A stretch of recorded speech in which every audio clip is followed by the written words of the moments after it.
Wyoming Territory. 1879. The wind blew mean across the dry earth outside the town of Dry Creek, and by mid-morning, the townsfolk had gathered like vultures around the corral behind Maddox Bell's saloon. Georgia Albright stood in the center of it, wrists tied to the post, lips split fresh from when Maddox's fist caught her jaw. Her dress was torn at the shoulder and dust clung to her skin. But her chin was high, eyes locked dead ahead. She had refused to do what he told her. "You think you can spit in my face, girl," Maddox's voice boomed. "You think you run this town now?" "I think you ain't God," Georgia said, voice tight but steady. "And I won't let you sell off that Lakota boy like he's cattle." Gasps rippled through the crowd. Maddox's face twisted red. That morning, Maddox had dragged a young Lakota child into town, claiming he found the boy trespassing on his land. Said he would trade him up north if no one bought him. Georgia had stepped between, unarmed, furious, heart pounding, and she had hit Maddox. That was all it took. He called for rope and a whip. "Strip her back," Maddox barked now. "She wants to act like a man. She can take a man's punishment." A ranch hand moved toward Georgia, eyes darting nervously. That was when the voice came. "Touch her and you'll answer to me." The crowd parted like it felt the snap of thunder. A long shadow stepped forward from the line of horses. The man who spoke dismounted slow, boots crunching gravel. Tall, broad-shouldered, with dust on his coat and a Colt holstered low on his hip. Elijah Hart. No one in Dry Creek knew much about him. He rode alone, passed through once every few months, but everyone remembered the last time a man crossed him. That man still walked with a limp. Maddox's lip curled. "This ain't your business, cowboy." Elijah's eyes flicked to Georgia. She looked back at him, chest rising fast but her spine straight, even with her hands tied. He turned to Maddox. "It is now," Maddox laughed. "You want her that bad, go on, take her, but I'll still have the boy." Elijah's voice dropped low. "You hurt her again and you'll bleed for it." Maddox hesitated. Anger warred with calculation. Elijah stood calm, hand resting near his gun but not reaching. Not yet. Finally, Maddox spat on the ground. "Untie her." The rope fell from Georgia's wrists. Her legs buckled, but she caught herself. Elijah stepped forward, reaching gently to steady her, his hand firm but careful on her elbow. She flinched then, seeing his face, let herself lean into him just a little. They walked away without another word. Elijah did not take her far, just to the edge of town, where his horse stood tethered and the cottonwoods broke the heat. He handed her his canteen and waited while she drank, slow at first, then greedily. When she looked back up at him, her lip trembled. "Thank you." "You did not deserve that," Elijah said. Her laugh was bitter. "No woman ever does, but Maddox thinks he owns this town." "You are not from here, are you?" She shook her head. "Came through 4 months ago, took work at the saloon kitchen. My folks died back in Kansas." "Nothing left for me there." Elijah studied her, his voice quiet. "And the boy," her eyes lit with anger. "I could not let him take him. That child is maybe 8. He was scared to death." "You have a place to go," she hesitated. "No, but I will find one." Elijah's jaw tightened. "You can come with me," she blinked. "Why?" He looked at her then, really looked.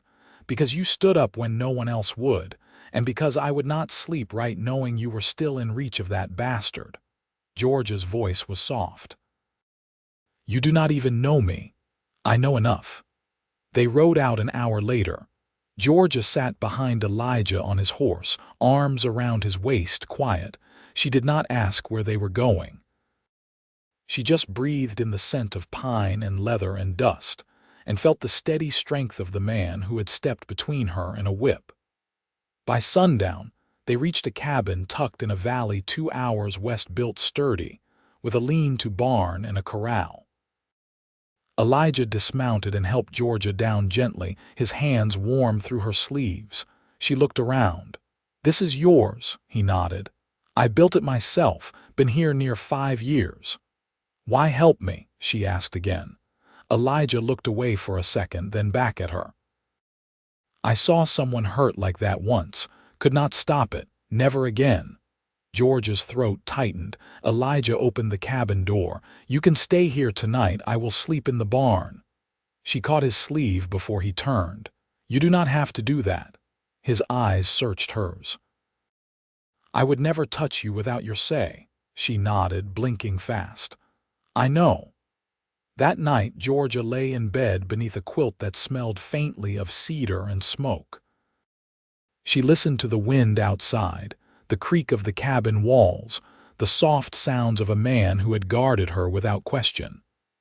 And for the first time in weeks, she let herself cry. But when the sun rose over the hills the next morning, it found her standing at the cabin window, eyes clear, back straight. She was not alone anymore. And neither was he. The morning stretched quiet over the valley, cool air still clinging beneath the cottonwoods.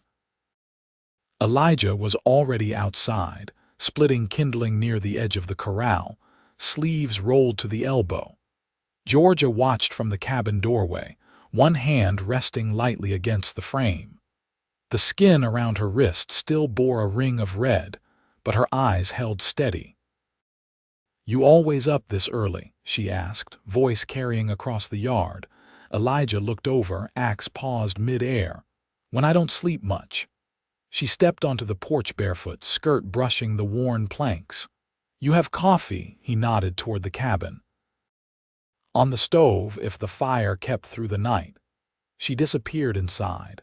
A few minutes later she returned with 2 tin cups, the steam rising faint in the chill. She handed one to him. Their fingers brushed, neither flinched. They sat on the stump and the porch rail, drinking in silence for a while. The sun edged higher, washing the hills gold. Georgia set her cup down on the step. "What do you do out here?" Elijah glanced toward the barn. "Catch and break mustangs, sell him to army contracts when I can.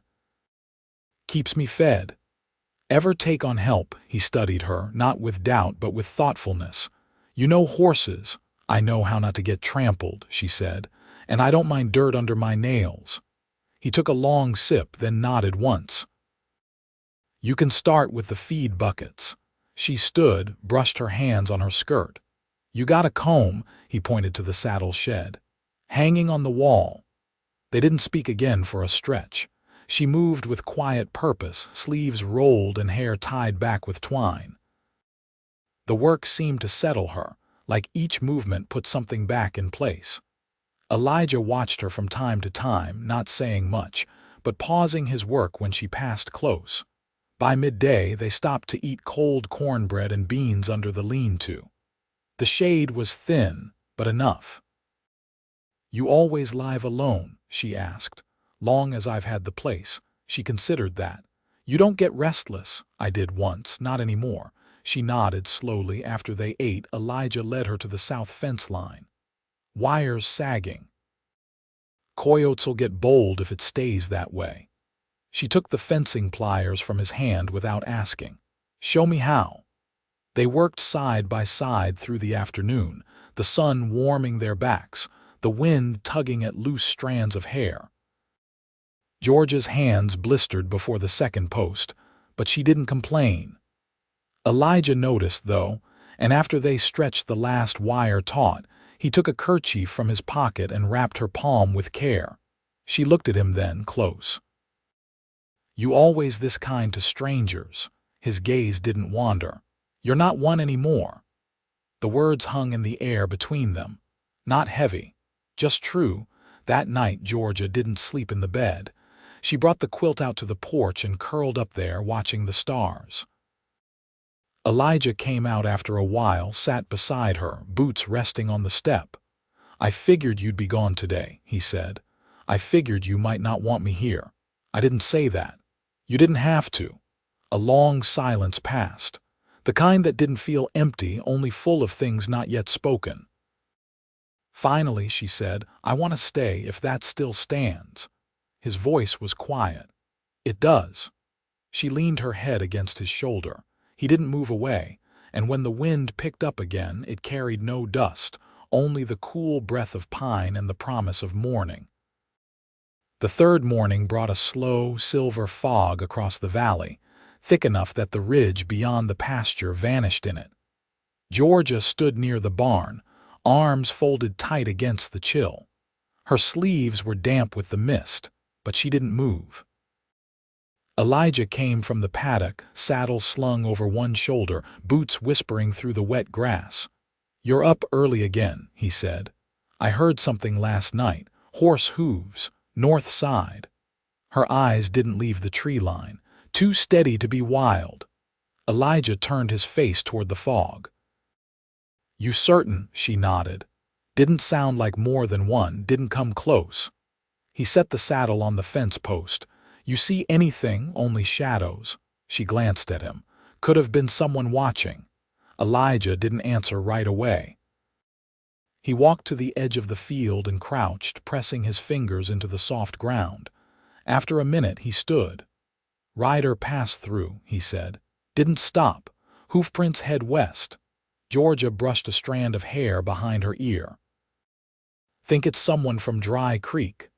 "I wouldn't put it past Maddox to send a man to check where we went." She looked down at her boots. "You think he'll come himself? If he does, he won't come alone." They spent the rest of the morning fixing the barn door, which had a stubborn hinge that creaked in wind. Georgia held the plank steady while Elijah hammered.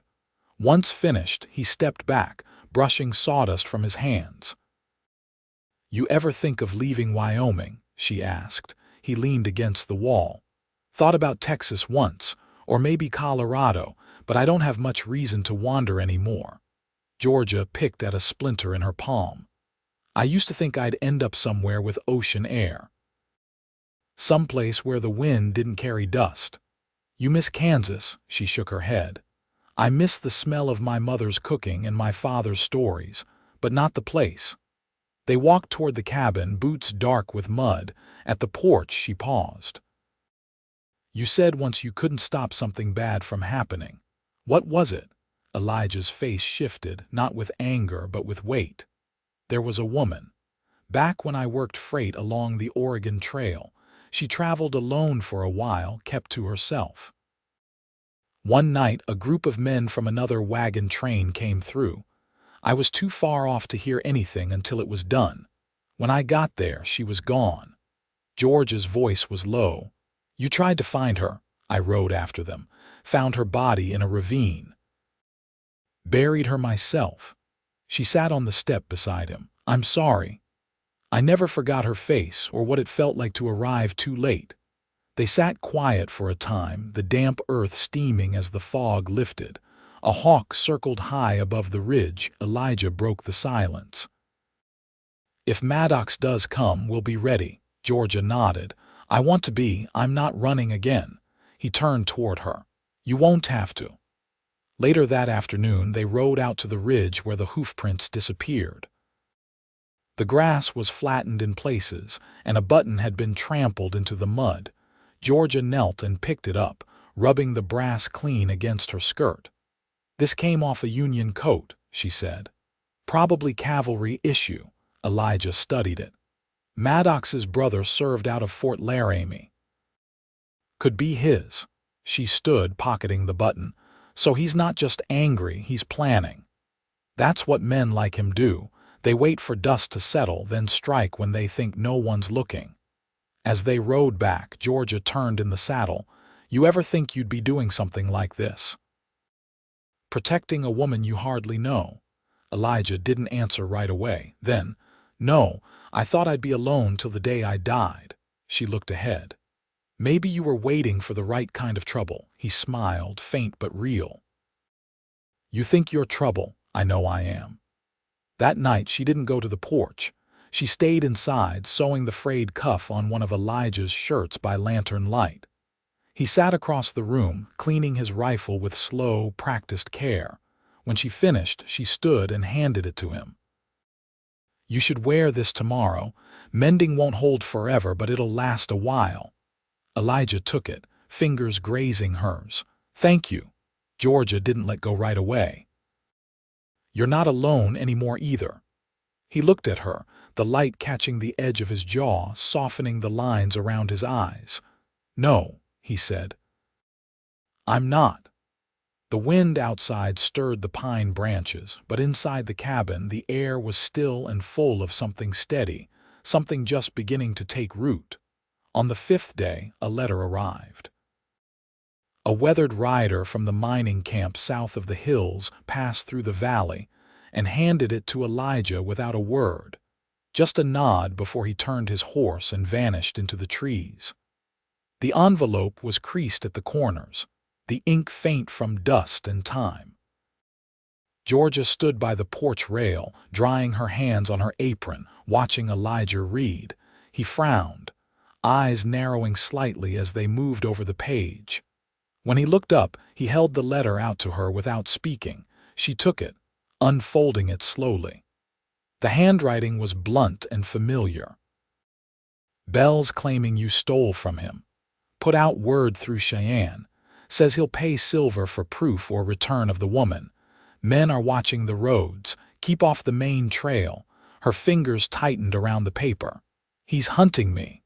Elijah's voice was low. He's desperate to keep others afraid. She looked at him then, her face unreadable. If he drags your name into this, it could cost you land, peace. Everything you've built. I'm not giving you over to him. You shouldn't have to choose. I already did. She sank onto the porch step, the letter slipping from her fingers. He's not going to stop. I know. Georgia stared out at the pines. I don't want your life to get smaller because of me. He crouched beside her, resting one hand lightly on her knee. It hasn't. It's gotten clearer. She glanced at him, brows drawn. What do you mean? I used to think quiet was all I needed. But it turns out I was just waiting for something worth protecting. Her throat moved, but no words came. That night, Elijah saddled 2 horses. They rode out under darkness, following an old cattle trail that twisted through the gulch behind the ridge. Georgia rode behind him, rifle strapped across her back. Her braid fell over her shoulder, damp with night dew. By the time they reached the shack on the far edge of the old blacktail grazing land, the stars were paling. Elijah dismounted first, tying both horses beside the fence. The shack hadn't been used in years, but the roof held and the latch still caught. Inside, it was dry and cold, with a single cot and a cast iron stove half sunk into the wall. Georgia crouched and lit a fire from the bundle of kindling Elijah carried in his saddlebag. The glow stretched across the dirt floor, catching the lines of his face as he set down his rifle. Won't be easy from here, she said. No, you ever been hunted before? Yes, she turned. What happened? I lived. He sat across from her, elbows on his knees. And they didn't. Silence fell between them again, but it wasn't empty. She stretched her legs out toward the fire, boots scuffed and laces loose. Elijah passed her a tin of jerky and a canteen. We'll wait here 3 days, he said. Then we move north through the low country. There's a family near Powder River who owe me a favor. Georgia nodded, chewing slowly. What if Maddox finds the trail? Then I end it. She watched him for a long moment. You won't let him take me? No, her voice dropped. You care about me. I do. She set the tin aside. I need you to know something. He waited. I wasn't just trying to protect that child. I was trying to stop myself from turning into something hollow. He leaned forward, voice quiet. You didn't. She reached across the space between them, fingers brushing his wrist. You believe I'm good. I know it. He caught her hand then, not with force, but with something steady. She didn't pull away. That night she lay beside him on the floor of the shack, wrapped in his coat, her back to the fire. He didn't sleep, not fully. He kept one hand near the rifle, listening for every shift in the wind. But when she turned in her sleep and pressed her forehead against his chest, he let his hand fall to her shoulder, holding her close. Outside, The trees creaked against the wind, and somewhere beyond the hills, a wolf howled once before the valley fell quiet again. The third dawn at the shack broke pale and dry, with frost silvering the grass outside. Georgia sat cross-legged near the stove, warming her hands over a chipped tin cup. Elijah had already packed the saddlebags, his coat buttoned high, rifle slung across his back. Neither of them spoke until the fire burned down low. Georgia set the cup aside. "If we ride out before light's full, we can reach the tree line by midday." Elijah nodded once. "We'll keep east of the ridge, less open ground." She stood, brushing her skirt down. "You trust the family at Powder River." He fastened the saddle cinch. "They helped me through the winter once. Good people, they'll shelter us until we decide what's next." Georgia bit the inside of her cheek. "I keep thinking about the boy, the one Maddox tried to sell." Elijah lifted the bridle. "He's safe. A Cheyenne family took him in." Word came through the camp south of the hills. She exhaled, shoulders easing. "He deserves better than what this country's turning into." "So do you." They rode single file through the narrow pass, hooves muffled by dry pine needles. The air smelled of cold bark and iron-rich soil. By noon, the sky had cleared and the ridge fell behind them. They crossed two creeks, keeping to shallow bends where the water moved slow. By early evening, they reached the edge of a wide valley. Smoke curled from a chimney in the distance, rising straight into the windless sky. Elijah raised one hand and Georgia pulled her horse alongside his. "That's the place," he nodded. "Jonah's and Ada McAllister. They've got 3 girls and a patch of land that's better than it looks." Georgia adjusted the rifle strap across her back. "You think they'll take me in too?" "They'll take us both." They followed the edge of a split rail fence until the cabin came into full view. A girl of about 10 opened the door, wiped her hands on her apron, and ran to the porch, calling inside. Moments later, a woman stepped out, her hair wrapped in a scarf, her belly round beneath a homespun dress. She waved once, and Elijah lifted his hat. Inside, the house smelled of boiled oats and wood soap. Ada poured warm water into a basin for Georgia to wash while Jonas led Elijah to the barn to store the horses. That night, they shared stew and cornbread in a room full of gentle laughter and soft-spoken kindness. The McAllisters didn't ask questions that didn't need answers. As dusk deepened, Elijah and Georgia sat outside on the bench beneath the window. The girls were singing low inside, a tune that drifted through the chinking like a memory. "You could stay here," Elijah said. "Help Ada when the baby comes, make a life." She looked up at him. "Is that what you want?" "I want you safe, and not just from Maddox, from the weight you've been carrying since Kansas." Georgia turned her face toward the darkening hills. "I don't want to be useful to someone, I want to be chosen." He didn't speak right away. When he did, his voice was steady. "Then choose me." She looked back at him, eyes wide. "You mean that?" "I do." She reached for his hand. Their fingers laced slow sure. "I want a place where I don't have to look over my shoulder," she said. "A home that feels like mine. We'll build it." They stayed at the McAllister place through the rest of spring. Elijah took work mending fences and breaking a stubborn colt for Jonas. Georgia helped Ada through the birth of a healthy boy, caught quiet in the pre-dawn hours with only steam and strong hands between life and loss. She made herself useful but never invisible. When the last frost passed, Elijah and Georgia took a wagon north. Jonas gave them a team of young mules and a length of good rope. Ada packed biscuits and a jar of honey. The girls waved until the wagon disappeared beyond the cottonwoods. They settled on a patch of land near a clear stream, halfway between the McAllisters and the old cattle trail. It wasn't much, 2 rooms and a lean-to shed, but they built it with their own hands. Georgia planted marrow beans and cabbage. Elijah trapped beaver and traded pelts for flour and nails. They kept a dog, lean and loyal, who'd followed them from the creek one morning and never left. On the first cool evening of autumn, Elijah brought home a carved cedar box. Inside was a ring, simple silver, set with a bit of turquoise from a mine west of Casper. He didn't say anything when he gave it to her. He just held it out and she nodded, tears slipping down her cheeks.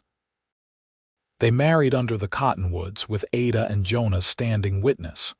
No preacher, no paper, just the words they meant and the hands they held. Years passed. The land grew kinder with tending. Georgia's garden came in strong each summer. Elijah taught her to shoot with accuracy, and she taught him how to stitch a shirt that didn't pull at the shoulders. They built a smokehouse, then a chicken coop. The dog grew gray around the muzzle. They didn't speak often of Dry Creek, but Georgia kept the brass button in a drawer beside the bed, a reminder of what she'd walked through. Elijah never asked her to forget. He just stood beside her every day, steady as the ridge behind their land. One warm evening, as fireflies stitched the air with quiet light, Georgia leaned against the porch post, watching Elijah stack kindling. "You still glad you stepped in that day?" she asked. He looked up, sweat darkening his collar. "It was the first thing I ever did that felt like it mattered." She crossed the porch, wrapped her arms around his waist from behind and pressed her cheek to his back. "You matter to me," she said. He turned, cupped her face in work-worn hands and kissed her slow. The wind moved through the trees. Somewhere in the distance, a coyote called once, then fell silent. They stayed there, holding each other, as the sun dipped behind the hills and the stars came on, one by one.